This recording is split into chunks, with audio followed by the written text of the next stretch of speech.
দেশের চা শিল্পের অন্যতম কারিগর নারী শ্রমিক, অথচ সেই নারী শ্রমিকরা আজও দেশের সংবিধান স্বীকৃত মৌলিক অধিকার থেকে বঞ্চিত। অনিশ্চিত এক ভবিষ্যৎ নিয়ে বংশানুক্রমে তারা চা বাগানে বাস করছেন। শ্রমিক নেতারা জানান, দাবি দাওয়া নিয়ে কথা বললেই ব্রিটিশ আইনে ধরিয়ে দেওয়া হয় অভিযোগপত্র। তাই বৈষম্যহীন নতুন বাংলাদেশে তাদের প্রত্যাশা একটি নিশ্চিত জীবন। আরও জানাচ্ছেন ফারুক মিল্লাত। সবুজ চা পাতা আর কালচে তামাটে হাত, এ দ্বৈত পরশেই আজ চা শিল্প প্রতিষ্ঠিত।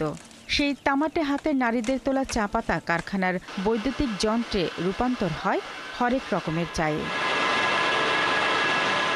দুটি পাতা একটি কুড়ি উঠে আসে যে নারীদের হাতের ছোঁয়ায়, সেই নারীরা আজও অধিকার বঞ্চিত। কর্মক্ষেত্রে সুযোগ সুবিধার অভাব, আবাসন সংকট, চিকিৎসা সমস্যা আরো অনেক কিছু। তবুও তারা ঘাম ঝরাচ্ছেন চা শিল্প বাঁচাতে। ঝড় বৃষ্টি হলে আমাদের থাকার মতো রকম জায়গা নম্বর গুলাতে নাই। বৃষ্টিতে তো ভিজতেছি চা বাগানে, কিন্তু বাসায় গিয়েও ভিজতে হয়। এমনকি যে বাচ্চা নিয়ে রাতভর ঘুমাতে পারি না, কুড়ে নিয়ে বসতে হয়। দেশের ১৬৬টি চা বাগানের মধ্যে ৯২টি মৌলভীবাজারে। আর এই চা বাগানগুলোতে নিয়মিত চা শ্রম দেন ৯০,০০০ শ্রমিক, যাদের সিংহভাগই নারী। এছাড়া রয়েছে অস্থায়ী নারী শ্রমিকও। নিয়মিত শ্রমিকরা কিছু সুবিধা পান, কিন্তু অস্থায়ী শ্রমিকরা রেশন, প্রভিডেন্ট ফান্ড কিছুই পান না। লাকড়ি আনিয়া ঘাস আনিয়া বেচতে হয়, সংসার চলে না। ৬ বছর বা ৫ বছর হলে তাদেরকে রেশন দেওয়া হয় বাচ্চাদের। যখন ১২ বছর হয় তখন রেশনটা কাটিয়ে দিতে হয়। এছাড়া চিকিৎসা ও আবাসন নিয়েও রয়েছে তাদের অভিযোগ। বাগান কর্তৃপক্ষকে বছরের পর বছর বলার পরও এসবের কোনো সমাধান পাননি তারা। পানি বোতলে রাখি, পানি খায়, কাজ করি, অথচ অনেকের মানুষের আছে প্রেসারও হয়ে যায়। সাহেব বাবুরে মারতে মারতে মারতে মারতে তো টিন দিব, তো খুঁটা দিব, একটা ওয়াল পড়ে গেলে দৌড়তে দৌড়তে তার বাদে ওয়াল দিব।